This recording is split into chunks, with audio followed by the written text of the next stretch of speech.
Welcome back to Dead Pine Archives. My name is Dan, and I'm here today with Neil, Zachary, and Kelly. Hooroo. Hi. Hello. Yes. Everybody take your turn. And today I have a story to tell. Mm. Yeah, what kind of story? It's Congratulations. It's a ghost story. Surprise.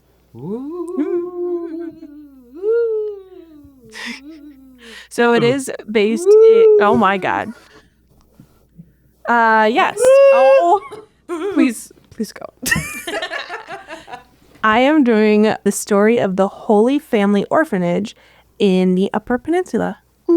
They are in Marquette, and it is on like the north, kind of west side of the Upper Peninsula, right off the lake, Lake Superior. It's kind of like west of Munising.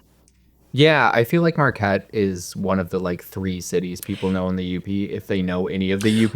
I know Munising. I didn't know Marquette. Oh my god, I said it right so many times. Marquette, but it is also the largest city in the UP. So Yeah, all right, that makes sense. I wonder if people that aren't from here know. I mean, when you look at a map, absolutely, you can tell that the UP is basically another state, and it is like a full journey away. But half the time, whenever you see maps of North America, the UP is just squished into Canada. So I don't think people always know that it's part of our thing, but it might as well be another country because it's a wild, wild west up there. yeah, well, Wild north, whatever. The Holy Family Orphanage was built because the other 2 orphanages in the area were like at capacity. Oh, a lot of abandoned children in Marquette, huh? Yeah, and there's a lot to talk about on this. So Frederick Eas, a bishop with the Marquette Catholic Diocese, was the one that petitioned for the construction once the other 2 had already reached their capacity. The cost of the building was near $120,000, but today that would have been around $3 million. This was in 1915. Oh, wow. All right, so we're over 100 years ago. Yes. And a lot of children, no homes. It was seen as being very extravagant and kind of unnecessarily high, that cost, until they did see the return on the investment, because it became the region's biggest orphanage and it housed up to 200 children at once. Oh, wow. Mm-hmm. That's a lot of kids. God, if I was him, like back in the day, the 2 orphanages are at capacity, and I would love to just make the joke of, oh, is Fred going to build that 3rd orphanage? You bet he is. I don't know if he owned the other 2, but yeah. Because his is. Oh. His name is Eas. So I wonder if I'm sure that we don't know. I know that orphanage. Speak for yourself. I know everything. Oh, okay. All right. I know that when it comes to orphanages,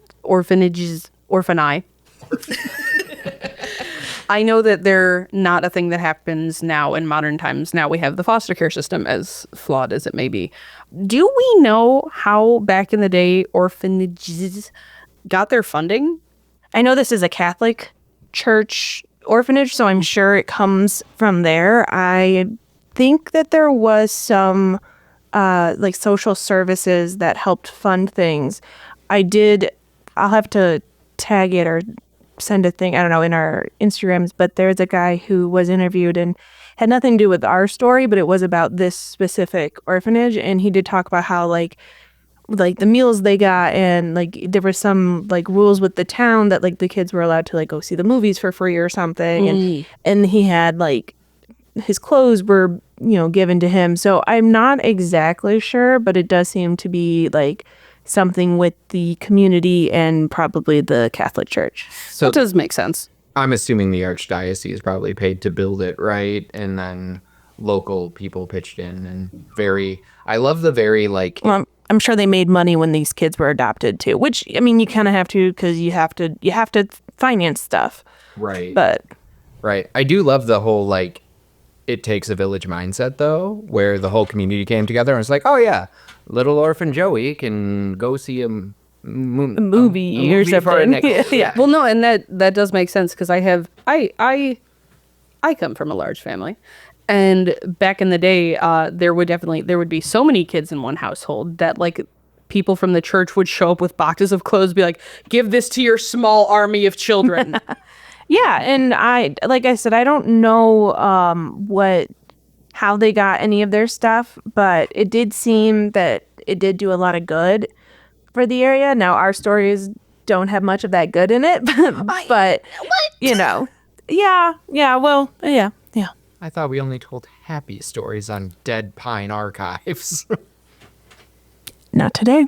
Okay, all right. That's gotta hurt. Yeah. What if I just... Why is that the money shot? There you go. Anyways, so the orphanage opened its doors in 1915 and accepted children between 2nd and 8th grade.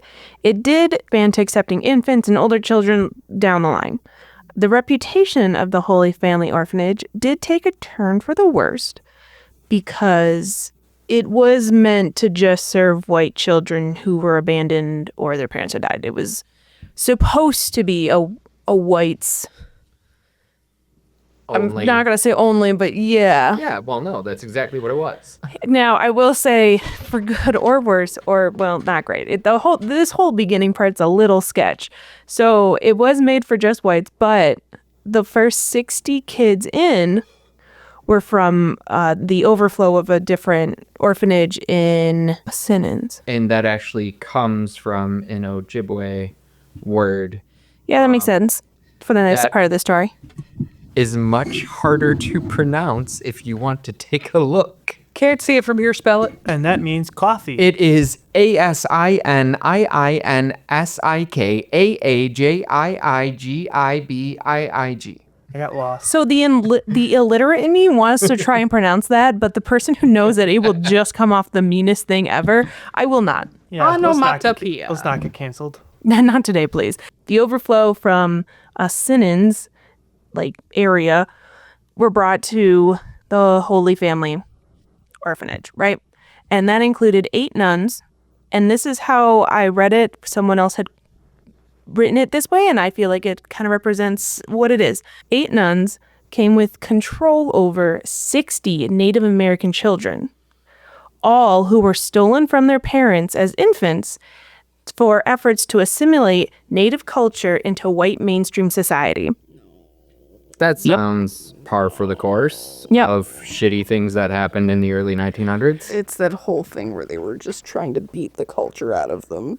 But also, what? I don't know. None of it makes sense. None of it's Many locals today still tell stories about how their parents were stolen from their native families and placed in an orphanage till they were adopted by white families, most never learning their original heritage or culture until late in life.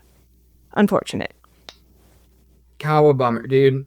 But that white-only thing did not stand for very long, and that I'm like, and it's all bad. It is. It is all bad. There are many levels of bad here. There's no parts of good in a lot of what you just said to us. That is also very true. So you would think that this is why they had their bad reputation, right? Not really. I mean, not completely, at least. Many former residents of the orphanage refused to speak of their experiences while they lived there because it was too much to relive the cruel and unusual punishments they were forced to experience. Ah, okay. So I can kind of see where this is going. This isn't just an orphanage that was also served just to relocate Native American children into white families. It was an assimilation school. Yes and no. So I feel like they all were. I feel like every single time Indigenous children were full on stolen by white people, it was to, again, squish the culture out of them and be like, you only speak English here. So this wasn't an orphanage for everybody. While there were 60 kids that were Native American that came in, the school held up to 200 kids at a time, and it did continuously be pretty full. It was the most used, orphanage in the UP and all that. There were, kids of white background also there, but it was also a Catholic orphanage. So the rules could have been strict. Now, like I said, I did come across one guy who was interviewed, and they had it all written out. And he was like, I was not a great kid. I ran away from home. I had problems. My mom and dad had died and all this stuff. And he's like, I was told to go there, and like, yeah, they were very strict. If you didn't use like the proper language to ask for something like the butter, they wouldn't give it to you. But I did have clothes. I was taken care of, and generally it was a good place. Don't, you know. So Experiences may differ. He went at 13. Okay. Listen, I'm not here to discredit whatever that man is telling himself now, right? But I have a feeling we're about to hear some heinous shit that's come out of there. Am I wrong? I mean, Here's what I'll say. I think in retrospect, a lot of people as they get older, and this is like a conversation I think we had recently, love to look at the past and what may have been really shitty things that happened to them through rose-colored glasses in an effort to like, hey, if I speak nicely of those who like raised me or whatever, then my kids will think that will do the same for me, right? And I will be remembered more fondly. And I think that's like, I mean, especially like when growing up, it's like, oh, they were really hard on me, you know, and I was a troubled kid. Bro, you were a child, and B, you lost your parents.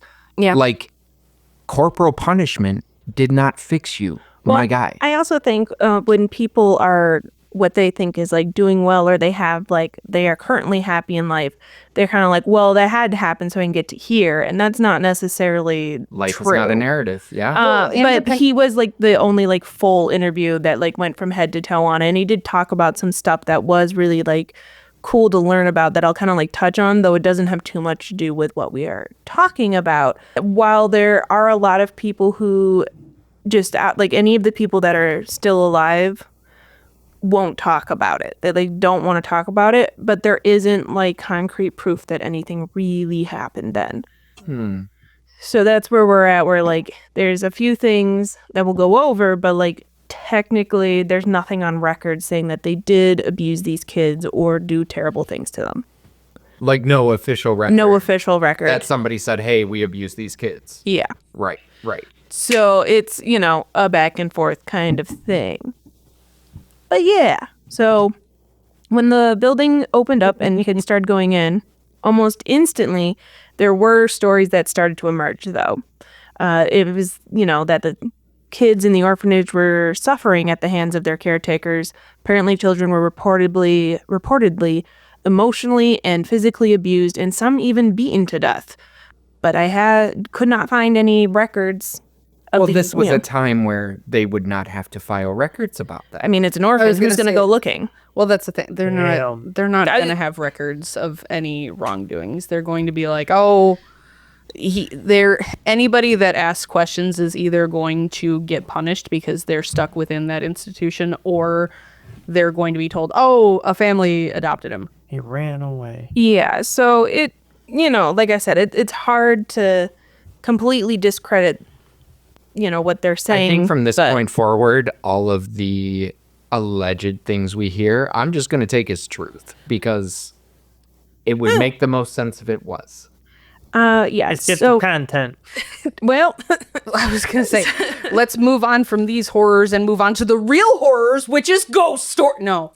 Anyways, a few of the stories that were out online did talk about how one of the punishments was to leave a child outside for hours during the Michigan winters. So not great. Dan, what if we talked about like a lady in white? What if we talked about like... Don't ruin my story. Okay, if there's one in there, then spoiler alert, there's always a woman in white. There's always a woman wearing something. A fun, depending on when in winter, right? Come on. Average temperatures. Come on, Neil. The highs in, let's just take January, right? So not the coldest. Not actually, January overall is the coldest month. Is it really? Yeah. I always feel like it's not. I feel like we have a cold snap in February every year. That is when it gets the coldest, but that's only for like a weekend. Okay. January overall, the average high temp in Marquette, Michigan is 24 degrees. Fahrenheit, which Easy. is It's below freezing. That's below easy. freezing. Is it easy? The average low is just 13 degrees Fahrenheit. I'm surprised it's not in the negatives up there. And that's not accounting for wind chill. So, And they're off of Lake Superior, so exactly. Classic wind chill. That's classic pool swimming weather.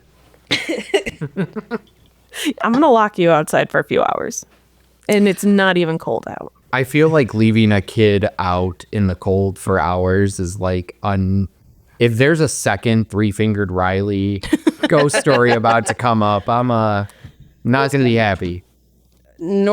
People that live in the north are built a little bit tough when it comes to like winter weather, but there's a point, and we call that wind chill, and it's too much. They're built for it tough. Cue the Home Depot music. But Well, and listen, When you gotta survive 14-degree weather and you're locked outside for hours at the ripe old age of 10. Neil, like you're doing this so well, and you're just doing something like okay, it sounds like he's trying to do like the opening of like what was it like? Here's Genie or whatever the fuck it is. Like dun dun dun dun dun dun dun dun. No, I Just references. I started doing the Home Depot theme song, but then halfway through just completely forgot what I was doing and just kind of kept making noises. I kind of liked having Theme the song. I Love Genie theme song and Neil going full Home Depot. Oh, Zachary's dancing. Okay. So there isn't like a whole bunch of explaining exactly how these kids were mistreated. There was sources that were like reported that there was claims. So like, again, not really far into the whole thing, but there were some claims that did cite the abuse of the Native American children that were taken from their parents, which like, not surprised. Yeah, no. Don't like it. And then it was Arcadia Publishing has this little like quote that I just took fully because I didn't feel like changing it. One story that has been passed around but has only been somewhat proven is of a small girl who went out to play during a snowstorm. The weather quickly took a turn for the worse, and the girl became lost. One of the nurses went to rescue her, but by the time she got to her, the girl had developed pneumonia. She died a few days later. The nuns were still angry about her excursion out during the winter and decided to make an example of her. They left the body on display in the lobby. Every child was forced to view the girl to be reminded about what could happen to them if they were to disobey and go out in bad weather. Former residents confirmed that the death did indeed take place. The nuns held a funeral for the girl in the basement. None, however, would say that the body was actually put on display. None. hey, Sister Margaret, what the fuck? Yeah. Dude, honestly, And then that goes with the whole thing of them locking children out. Make So an like, example out of it. You raggedy bitch. that's the truth in that story, though, right? Because I doubt that the truth is even that she went out Yeah, when they she probably wasn't pushed supposed her to. out the They door. probably pushed her out and locked her out, and then she died. And they're like, "Well, that was a punishment. So fucking listen to us, or Yeah. you're gonna end up like fucking, I don't know, Frozen Frankie. Francis over here." but yeah, so that was the main story that was passed around a lot. And again, to like really point out like, well, this girl went out to play in a snowstorm. It got worse and then she got lost. This building is huge. I'll show you the guys the pictures in a minute. Oh, where would this young child have gone? Yeah, she definitely didn't get lost. Yeah, I don't like I know that kids don't really, depending on how young they are, I know that they don't always have the best sense of like self-preservation. So they will like want to play in the rain and like want to play in the snow and whatnot. You show me a child that'll willingly go out in a blizzard. Yeah. It's pretty But to get like to be in a blizzard and then get lost. yeah. They probably No. Well, it's kind of like Pushed it down cats. a Like you well. open the door and then you're like, oh no. And then there is another story of a young boy. So this one doesn't have any confirmed former residents confirming it, but or what the other one did. yes. Oh, okay. They didn't say that they put her body on display, but they did know that a girl died from going into the snow. Gotcha. Okay. So this one was that there was a young boy who suffered a mysterious fate. The general consensus is that he either drowned or was beaten to death, which I don't know how you can confuse those two. What do you mean? they're pretty. What do you mean? Sorry, Probably both. Sorry. So either way, though, he The died. wave punched him and crushed his trachea. No, yeah. What the fuck? The nuns tried to cover it up. They reportedly hid his body in the basement, and they decided that his death was like accidental, but they like just kept his body in the basement for a while. Dude, 100%. Like, this is exactly what I was saying when I said everything from now on, all the heinous shit is fact, because, yeah, of course they hid it in the basement. Like, Yeah, that is the least surprising drowned and in most the upsetting I was thing. just saying, they literally, if they wanted to pass it off as a drowning, they had to have been so lazy about it that they just kept the body in the basement and then at the last second threw a bucket of water on and be like, drowned? Yeah, he drowned. Drowned! my drown in any assumption inch of is water. that this is in the early to mid 1900s, is that they let him decay enough where they couldn't tell. That's terrible. That's what I assume.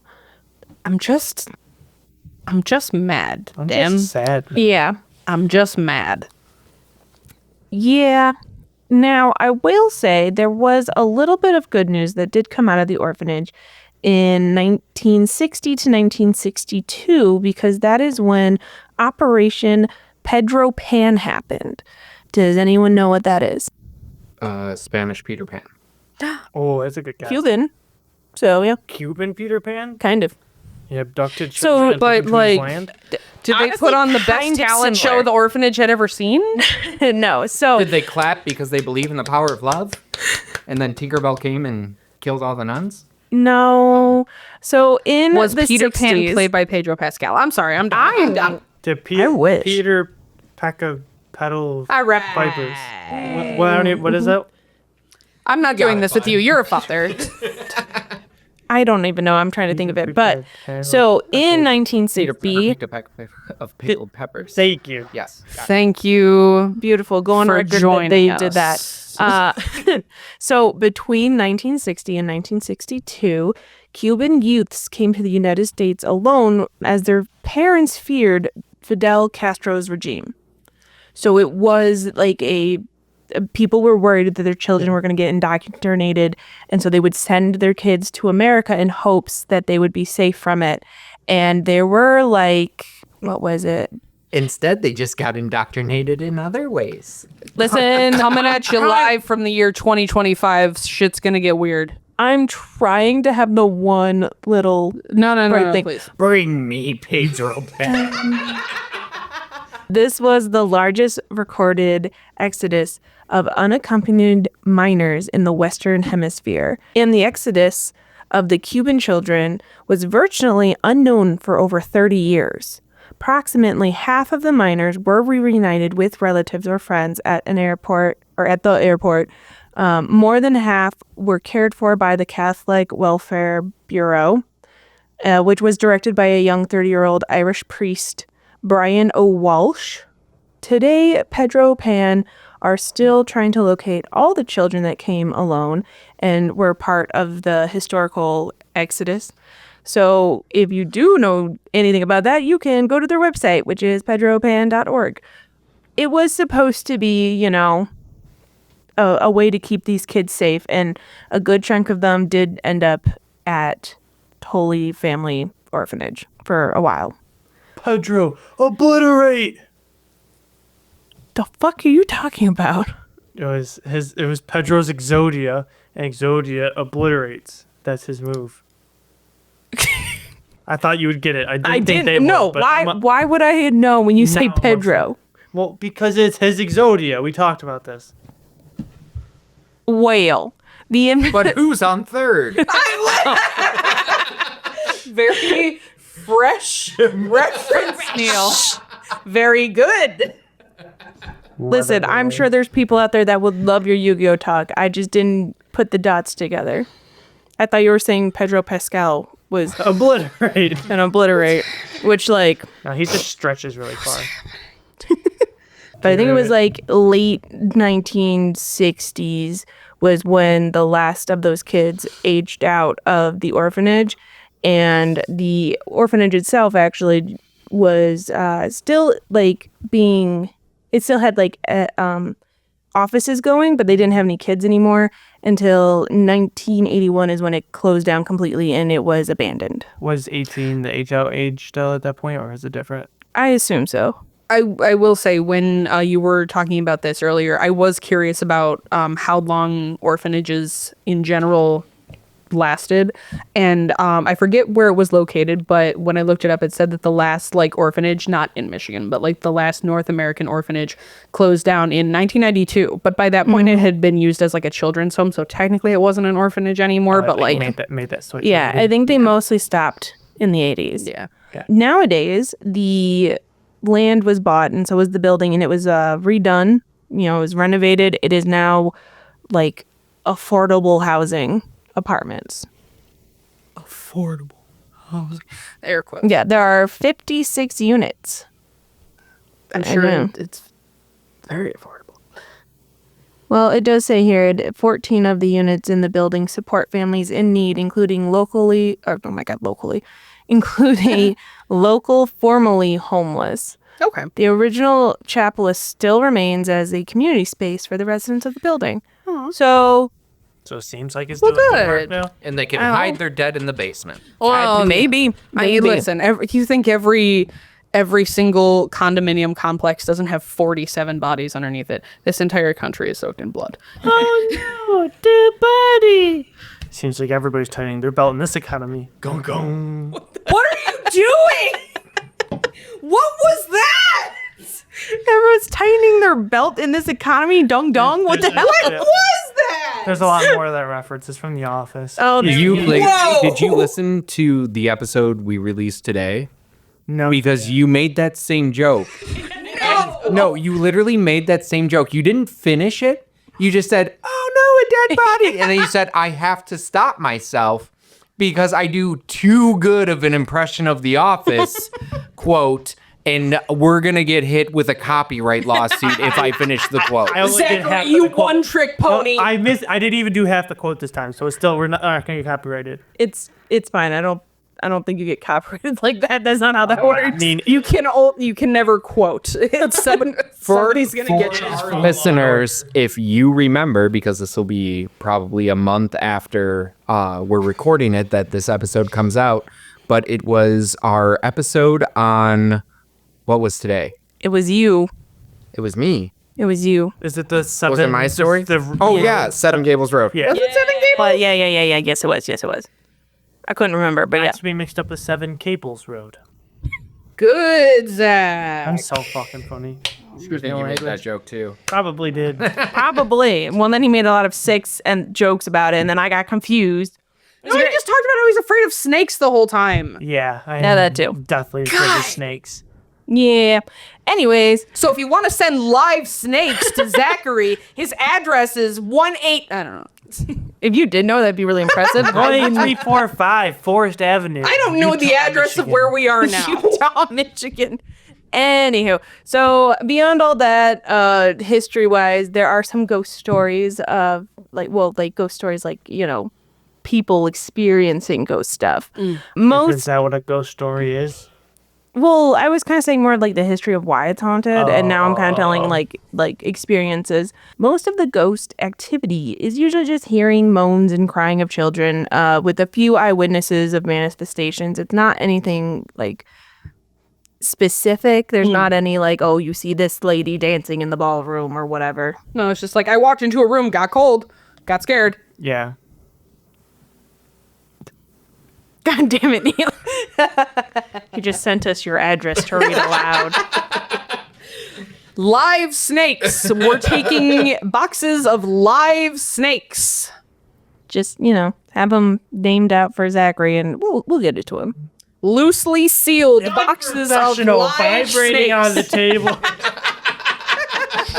I just spat everywhere.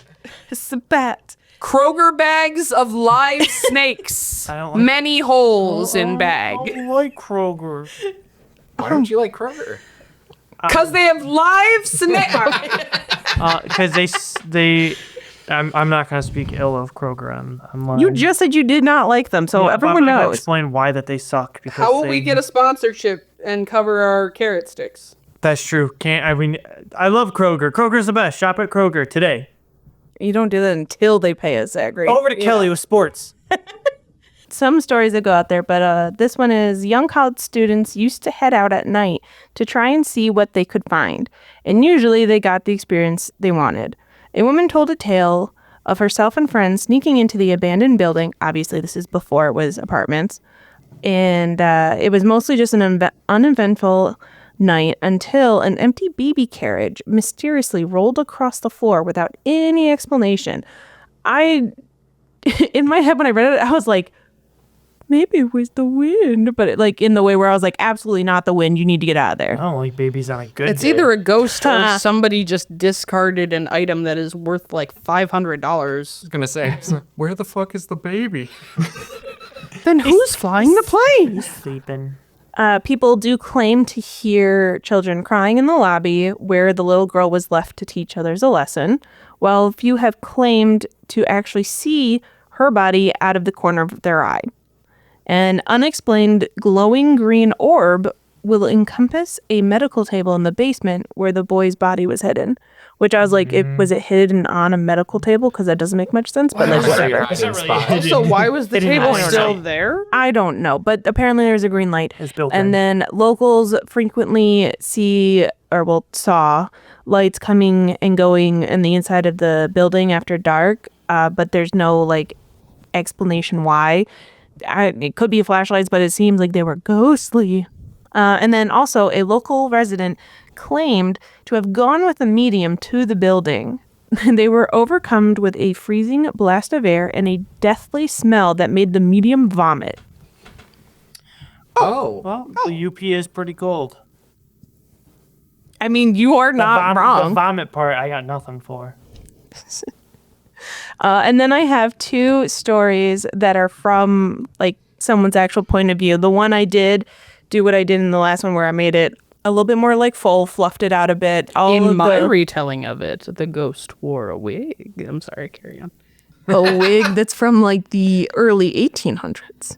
It's made from Timelines are messed up. sable. But yeah, so I just made it a little bit more of a story instead of just a comment that I saw. Sure. But all the facts have stayed the same, so I haven't touched any of that. So now it's time for this little story. I've been in this building a few times before. I never believed the stories, so it was just a fun place to be young and mess around. Now I refuse to go back. I don't know how I missed it before, but the whole place just doesn't feel right. Maybe it was all fine until that night. I don't know, but I also don't want to find out. Me and a few friends had gone up to the top floor. The air was heavy, stale, and damp, with what I can only assume was mold and other things I shouldn't have been breathing in. But we were laughing, being careless, exploring the place like we had many times before. Then a distant noise started. It was far off and soft, to the point where it was kind of hard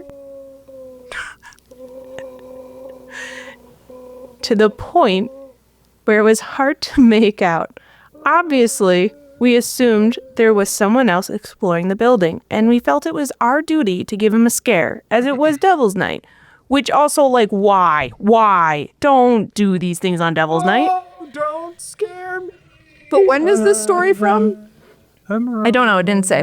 Oh, okay, I was gonna say because it could have possibly even predated Devil's Night, so who knows? No, I mean, they said Devil's Night, so it was it has to be Devil's Night. Modern. Yeah. Yeah, okay. Yeah, it was just before the building became what it is now, but Okay. I don't think it was I don't know what The Devil's 1800s. Yeah, no. Devil's Night is what they specifically did say. So they were there on Devil's Night. They heard a noise. They thought it was someone else and they wanted to scare him. So my one friend went fast down the hall to the noise, screaming, banging things, saying typical, "Oh, I'm a ghost" stuff. But the joke didn't last long. He seemed confused, if not a little nervous, that the room he thought the noises came from was empty. I was walking with this girl a decent distance away, so I know nothing left the room. We were in a dead-end hallway, and there was only one way someone could go. Dead. I guess. It was a moment of being unnerved before the soft voices started up again. This time, it was in a room on the other side of the hall. Then another one behind us. It's the whole The way we Scooby-Doo came. thing where they go like in one door and come out like 6 stairs later. That would be kind of funny, but It's just yeah. a Scooby-Doo chase sequence. Is that what you're saying? Yeah. One came out of the other side of the hall, then another one's behind us the way we came, and then another one and another one. Soon the soft noise picked up volume. Children's laughter. This is my literal hell. Children's laughter, now circling us.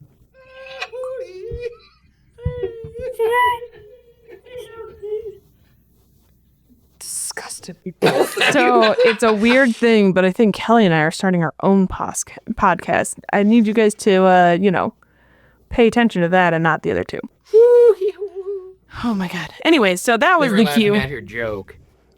That was the cue to go. The girl with me grabbed my arm and we started to run. The laughter seemed to follow us as we tore down the stairwell all the way to the landing, stopping momentarily when a large green door at the bottom of the staircase started to rattle hard, like something had to get out. The sound of the pounding on the door drowned out the laughing children. The intensity had us frozen for longer than I would have liked, till we slowly made our way out of the green door's view. I had ducked behind my friends, not sure of what to expect as we got to the lobby. Then the girl I was with started to panic even more. With all three of us pressed together, she whispered that she saw a little girl sitting on a lobby counter, wearing all white, just watching us. Ding, ding, ding. There it is, ladies and gentlemen. The little ghostly girl in white. Son of a bitch. That was that, and we ran, barely looking at anything else till we got to the car. My one friend swore that he saw a figure standing in the window watching us, but I refused to look back at the building.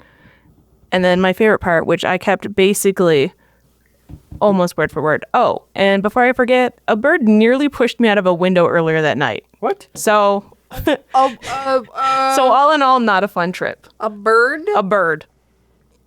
Which is funny because there's another little story that I didn't change anything in that has something to do with birds. And they have a reason why, but it was just, this is the next little part, or the next other story. I stuck into here while in college. It's pretty creepy on the inside. All the windows and doors were boarded up before they renovated it. Now, I explored this building in the middle of the night, so everything was pitch black except for the light of our flashlights. I remember one room had multiple beheaded pigeons. That's just weird. They then go on to say, which is usually caused by cats, but I didn't know that then. And that was it. That's the whole thing from them. No, it was the pigeons who tried to take the revenge on the young man by pushing him out the window. I was gonna I say, guess. so were the when you say something like that in a story, I'm not yelling at you. When you say something like that in a story, I need you to be specific, because when you're like, also I saw many beheaded pigeons, I immediately was like, were the heads in a line? Like, what do you... It's like, oh, it's normally done by cats. It's like, oh, they're just on the floor. I assumed there were pigeon heads on spikes. Which, I understand, a cat would behead a pigeon. That makes sense. But wouldn't they Does eat it? the body? You'd think. I would assume they do that to be like, oh, this pigeon's dunzos. There were a bunch of beheaded pigeons, which can usually be attributed to cats, but they spelt out the word help. And I don't understand where that came from. We've entered the kitty cat dining hall. That's the kitty cat dining. I think the cats are trying to tell us something. It just says, get out. Honestly. You know what was actually really sad is after this research, I was on TikTok and this guy's page came up and it was just him and his pigeon hanging out. And this pigeon was the cutest thing in the world. Pigeons are good people. They are. And he was so cute. And every time he'd be like, here's a little, he bought metallic, shiny, zip ties. And this little pigeon got so excited. And I guess one time he left the bag open. He left and came back. And then the entire nest was just rainbow metallic things. And he's like, look, he's so happy. He's so proud of himself. It was really cute. And I was like, I'm not a bird person. I think birds are very cool. I don't think birds should be in houses. They just they're Pigeons and corvids are very cool birds. I don't want to own a bird ever, but if I can like have an outdoor like friendship with one, Yeah. I've seen Home Alone 2 in that one episode of Hey Arnold. yeah, dude. Listen. Pigeon Man is a good guy. Yeah, he was a good guy. And Pigeon Lady saved little Kevin McAllister. Yeah, that's true. Pigeons are pretty cool. I like pigeons, but I just reading that and then literally like later the same day seeing all the pigeon stuff, I was like, oh, well, the pigeons didn't that's a deserve shame. that. No. But yeah, so that's the story of the Marquette orphanage. Well, that was very sad. Yeah, it wasn't like a whole bunch. I wished it went a little bit more on detail and stuff, but there's not that much. No. I think that was the right amount of with what I detail. thought. I think just based on what we know about times then and what we've collectively heard about the experiences of indigenous people in this nation throughout the ages, I think we have a pretty good grasp on how that went down. I was saving a thing in my pocket for if we ever needed a moment to like lighten it with like some levity, and I was just going to drop a random fact because we were talking about an orphanage that was run by like the Catholic Archdiocese. I was looking up stuff the other day, and I was looking up the history of clerical collars for reasons of my own. And I found out something very funny, and I was going to make a meme about it because it just made me laugh really hard. And it was like midnight. Did you know that one of the terms for a priest collar is a collarino? I don't know. It's like Italian. I just kept thinking of like Ned Flanders, and it just made me laugh. Just gotta put on my hiddly diddly collarino. That's fucking stupid. Oh my god, Reno. They're also the ones that are like, I'm crying. She's crying. The ones that are like the full white all the way around are usually known as dog collars. Oh, I knew someone who wore a dog collar. Pet play. She did not talk to us very much in school. I just thought collarino was the funniest thing I had ever heard. it is really funny.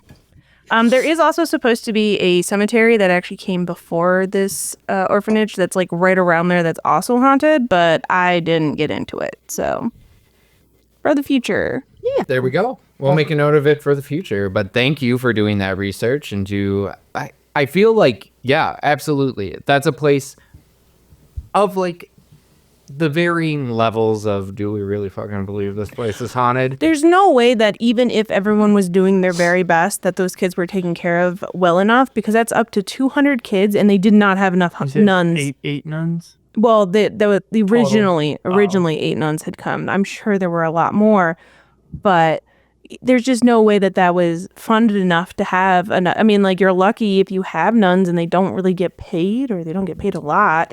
So, you know. Well, and it's also like, you know, a little bit more olden times, but no matter the size of your staff, unless you have like a staff of literally like over 100, which doesn't seem likely, that's just a huge mix of kids, and each kid is different, and there could be special needs kids mixed in there. Like, and I'm sure most of the staff were nuns, and I'm sure they had a few other people, but like that's people, you know, cooking and cleaning that aren't, you know, trained to do so, taking care of kids that don't know kids, you know, like it's a lot to put onto these people. And I'm sure some of them were just mean because people are bitches, but I'm also sure that there's people there who just were out of their depth. Yeah. See, I'm not even gonna give them that. Like, fuck that. No. Well, I just meant it as a that no matter what, the situation was destined to fail. Like, yeah, well, like it could have been made in like good faith, but I just don't think they're set up. Good faith.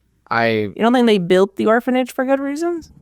I mean, for their whites only reasons. That's true. Good reason. True. Very fair. Yeah. No, You're not wrong. I forgot about that part. Yeah, I don't believe that there were good intentions. At least through like, and that's the thing, like we've talked about in a couple episodes now, is like, oh, well, things were different and we try to acknowledge that, but like, nah, man, this is just bad. Well, also like something else horrible was going on to have that many kids in the UP, because like, I don't know, maybe it was way more populated than it is now. I don't think that's true, but Well, I was thinking about it because Why all the kids with no parents? well, also just because the UP, unless you're like in Canada and you're scooting down from that way, the UP is a little bit tricky to get to even like nowadays. And my dumbass, the stooge that I am, and my lack of a concept of numbers, whenever you're like, oh yeah, there's 200 orphans hanging out in the UP, I'm like, where did they all come from? There are only like, what, 300 people in Michigan? Like, it's like the thing that I have with like the lottery, where sometimes I'll trick myself into thinking like, maybe I should play because like, I only know about like 30 people. So my odds are really only like 1 out of 30 because I'm dumb. I really wish that was true though, because I would have loved to win. Oh my God. You and me both. I don't understand spatial awareness, and I don't really understand a population. I'm sure orphans got shipped in. I'm sure kids were just relocated. Well, and Well, that that's the whole was thing the one dude who said that he ran away from home and his parents had died. He was in the Detroit area, and then he got picked up, and they were like, "You're a delinquent, and you're not doing well because you're, alone in the world at 13. We're gonna send you all the way up to Marquette." So that makes sense. That actually makes like the most sense. Is a lot of children who had to fend for themselves because they lost their parents. the population in Marquette, I'm so sorry, I just talked right over you, but the population for Marquette in 1920 was 12,000 people. Okay. Were there any wars going on at that time? I do not know 1920? American history well enough. Not necessarily. Now, 1930 was a bad time. There people was lost their always a war. Yeah, there's always a war. That's fair. There's It's like always people a lost war. their parents in the war. They don't have parents, and maybe they just got picked up and thrown. I mean, and all it takes is like one typhus outbreak, and suddenly you have like 50 children without a home. So That's true. But I mean, and I could be off base here, but if you look at like Marquette and what was probably the main industries in Marquette, It was the iron. so it was mining. Which, that makes a lot of sense. So probably losing people in the mines. That's fair. Because their main their export was iron. Yep. And this is why The mines are never a smart good one. time. Like, I've never heard anything about the mines ever being good. So No. stop doing it. Don't do it. But the children yearn for the mines. That, I was just about to say that I know a joke that was in that realm, and I knew someone was going to say it. But I thought Kelly was going to say it. I got to re-download Minecraft. Had an itch that I just gotta scratch. Every couple of years, I'll be like, I could play Minecraft. I don't know what it is about that game. I used to play with my younger brother Ben, and I stopped blinking when I play that game, and my eyes water so badly, and they hurt because not every video game, just Minecraft. I don't know what it is. I get ungodly nauseous during it to the point where I almost throw up within a half hour of playing. I love it. Sometimes I just can't get play anymore because of that. Sometimes I just get in the mood for like a mining game. One of the ones where you just have to like mine for like resources and whatnot. Animal I think I was gonna say this is very similar to my obsession with Zoo Tycoon, that I play that game for like 2 days straight once a year, and that's it. Yeah. I just need to build. Do you still have it? Yeah. Oh, they have Roller Coaster Tycoon on the Switch. So technically I don't, but because the game is no longer owned by that company, like they didn't do any more copyright stuff on it, you can download it for free, and it's not it's not illegal. You heard that here, folks. Download your copy of Zoo Tycoon today. Hey, when will there be justice for Sims theme park? Only Kirsten knows. Okay, only Kirsten knows what I'm talking about. There used to be a game. It was part of the Sims franchise, kind of, not really. It was made by the same people. Oh, was it kind of like the Sims Medieval Times? No, it was like Sims like Big City too, wasn't there? Well, there's like Sim City, but even before those, it was like their shot at doing like Roller Coaster Tycoon. It was Sims theme park. It had a very specific animation style, and it was really, really fun. And they had certain.